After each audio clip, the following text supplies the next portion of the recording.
Here with reaction, Fox News contributor Dan Bongino, Fox News correspondent at large, Geraldo Rivera. I'm sorry, Geraldo, I'm tired of Joe Biden, your president, out there playing the race card. He's been representing the state of Delaware for 50 years, Geraldo, and then all of these Democrats, the real leaders in Congress, because we know Chuck, Nancy, and Joe are afraid to stand up to the squad, talking about abandoning police and getting rid of the police department. You like to consider yourself center-right. What do you have to say to Joe Biden and the squad tonight? These ideas are stupid ideas. Forget about them. Nobody wants these ideas, but an elite few on the far left, they have no application in real life. But Sean, before we go on and let me talk about, what is happening in Minneapolis and these other cities, I must say something about the perhaps unintentional misrepresentation of my experience by my esteemed colleague Dan Bongino on Monday night. I have been covering cops for over 50 years. I am perhaps the most deeply experienced reporters in television history. I have done hundreds of stories over thousands of hours with cops, everything from shootouts to executing arrest warrants to roadblocks to drug raids, you name it. I have been there. I've been to too many cop funerals to even think about. They are horrible. I am a total buff when it comes to cops. Cops like me. I like cops. This accident that happened in Minneapolis was unintentional, but involuntary manslaughter doesn't require intent. This was reckless or grossly negligent behavior. I have the solution to the problem. Cops wear their main weapon, their 9mm usually these days, on their dominant hand, so say your right hand. So this is the hand that has the gun. The taser is on the left hand, your secondary hand. So they're taught, use the taser in non-lethal situations. My suggestion is reverse it. Make the taser the first weapon of choice for a cop. Put the taser on the dominant hand and the 9mm on the secondary hand. It takes a half a second to get that if you need that in a life and death situation.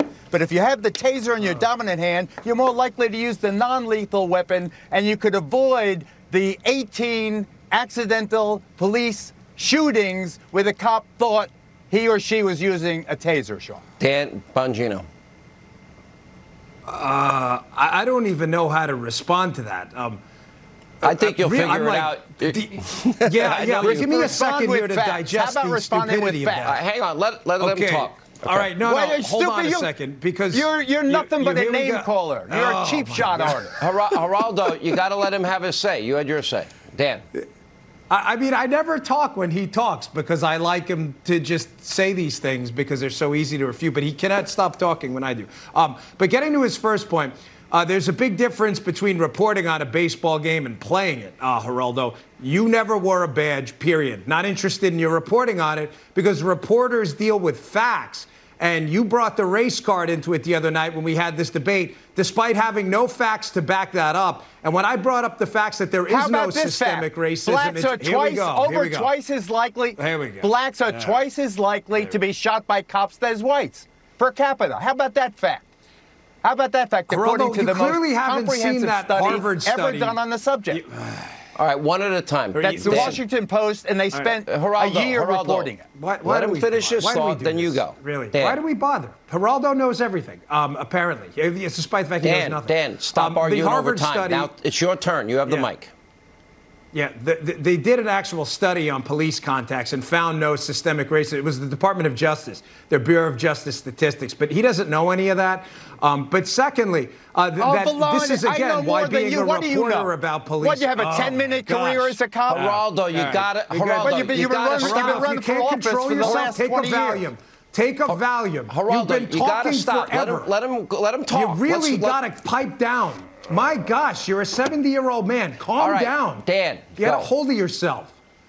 If you put the firearm on the other side, the firearm, you would probably have to cross-draw it because you'd want to fire with your dominant hand, which if you were ever a cop, you'd know that, but you reported on being policing. What's the problem with a cross-draw? The problem is when you're tackled and put on the ground, the weapon's more accessible to the bad guy than it is to you. But because you've never done policing, never done control tactics, but you've reported on it, you wouldn't know any of that. So maybe a little bit of humble pie, back off, stop telling everyone about your great reporting, deal with facts, and realize you don't know what you think you know, you just know what you think you reported on. Those are two separate things. I don't pretend to be a journalist, I'm an opinion maker. Stop pretending to be a cop. Geraldo. Again, what Bongino does is make me the issue. Is anything that he has just said useful on this topic? We are dealing with tension from coast to coast. Cities where there is now violence and rage. I condemn the rioters. I think they defame the memory of the slain people. The situation, and you notice he just interrupted me despite his pontification. What we need to do is assure a very restive public that cops aren't out to get them.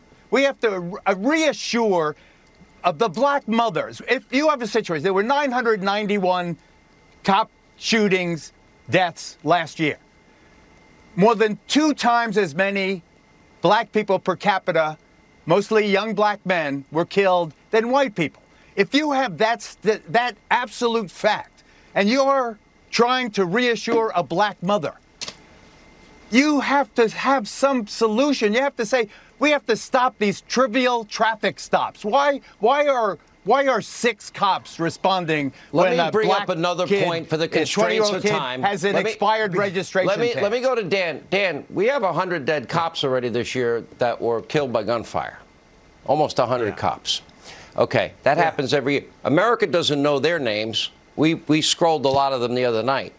And my point is that defunding the police is not the answer. There are answers, non-lethal alternatives. I've been talking about them. Certainly more training. At the end of the day, we can't have what's happening in cities like New York and Portland and Seattle and around the country where cops are being pelted with bottles and rocks and bricks and Molotov cocktails and precincts are being burnt to the ground either. Yeah, but why does that happen? This is what Geraldo, he completely misses. He disconnects it. Why is that happening, Sean? It's happening because the people like Geraldo continue to pump out a race narrative with no data to back it up at all. There are hundreds of thousands of police officers and millions of police contacts with black Americans in the course of each day.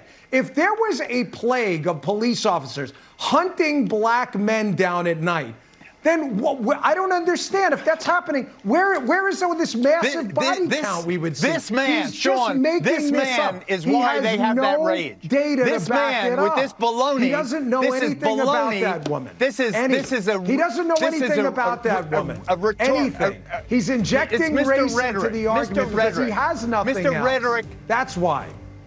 Right. You tell that to the black families that see their sons being killed. That's all you twice got. the rate you of got white nothing else, sons. buddy. That's got nothing else. That's a fact. You've got nothing else. All you want to do is see the country burn. You just want to see the country burn. That's it. I want to see the country burn. You son of a bitch. I want to see the country burn. You punk. You're nothing but a punk. Yeah.